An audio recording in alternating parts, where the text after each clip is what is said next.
En el siguiente video mostraré cómo realizar carga masiva a una base de datos Oracle. Para esto se nos proporcionó un diagrama entidad-relación, el cual podemos observar acá.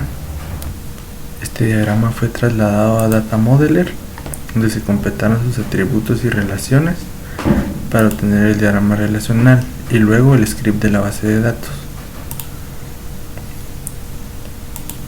Acá podemos observar el script de la base de datos que obtuvimos, con la creación de las tablas, secuencias, triggers y constraints de la base de datos. También creamos un script para eliminación de la base de datos que elimina los triggers, las secuencias y las tablas. También se hizo el script para 5 tablas temporales, las cuales almacenarán los datos cargados de forma masiva. Debemos realizar también un script para eliminación de estas 5 tablas temporales.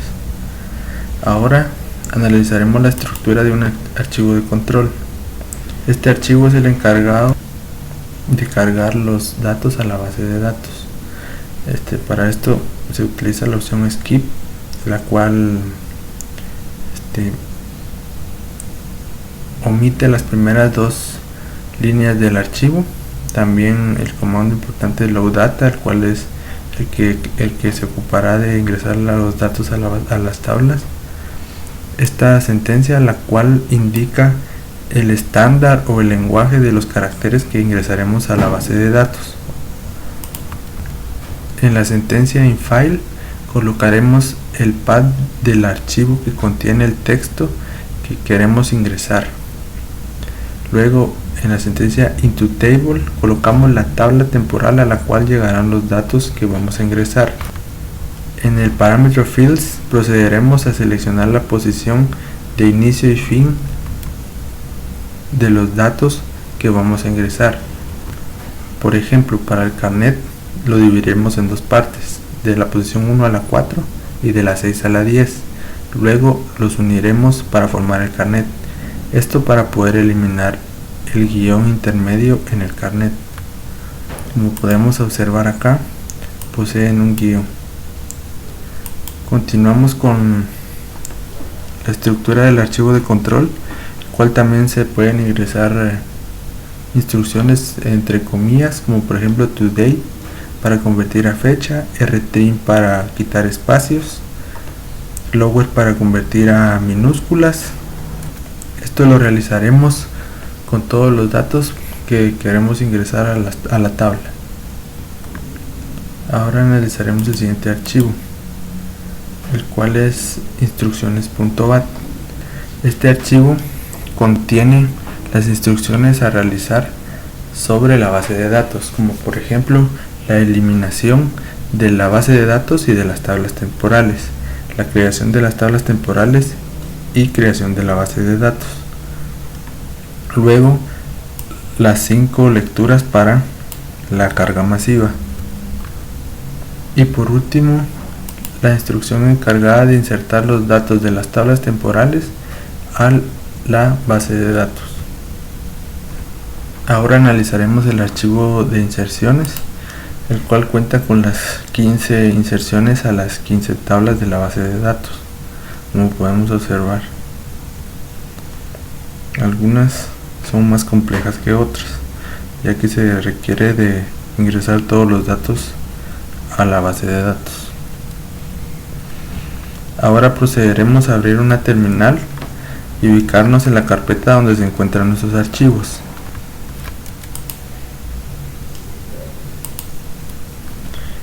Y procederemos a ejecutar el archivo .bat, que en mi caso se llama instrucciones.bat.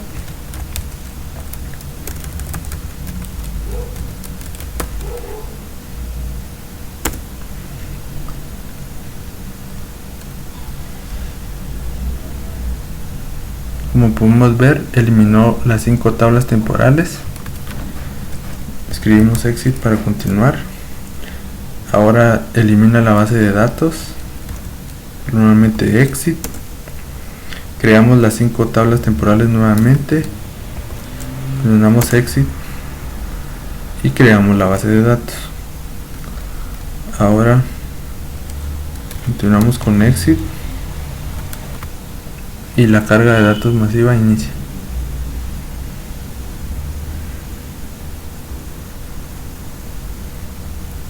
Como podemos observar, algunos archivos contienen más datos que otros, por lo cual tomará cierto tiempo.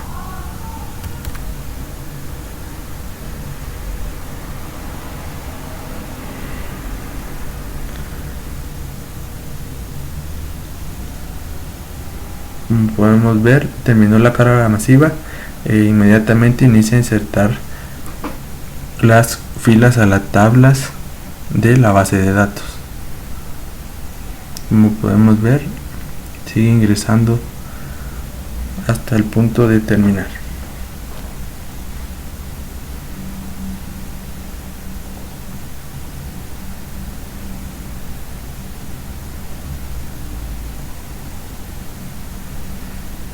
Por último, observamos que la base de datos realizó un commit para poder almacenar los datos. Ahora abriremos SQL Developer, actualizaremos las tablas y luego mostraremos que la información ya fue cargada. Como podemos ver, aquí están las tablas creadas y los datos que posee cada tabla. También podemos analizar alguna otra tabla, como la de estudiantes, donde podemos observar los datos de cada estudiante.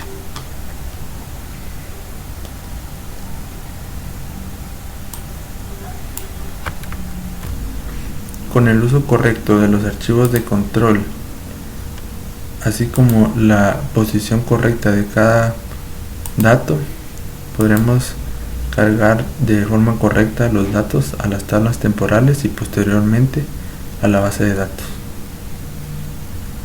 Mostraré cómo los datos cargados de forma masiva a la base de datos van a ser utilizados por el usuario final. Para esto se desarrolló una página en Laravel usando PHP y una plantilla para el diseño. Aquí podemos ver que se crearon dos rutas, la de inicio y la de consultas. La de inicio es para la página principal y la de consultas es para mostrar los resultados. El front controller es el que lanzará las vistas que creamos. El test controller, este test es el encargado de ejecutar la consulta a la base de datos, como podemos ver acá. Y por último, la vista donde llenaremos la tabla. Ahora en nuestro navegador veremos la página que creamos. Aquí una breve introducción, la misión y visión, y por último el área de consulta. Aquí ingresaremos un número de carnet, por ejemplo 2001 00001, y podremos observar los resultados. Ahora ingresaremos un nuevo número de carnet, por ejemplo 2001 00033, y aquí podemos ver el resultado que nos generó. Ahora, si ingresamos un número de carnet que no existe, como por ejemplo 2020 00012, observamos que no hay resultados para dicho carnet. Esto es todo.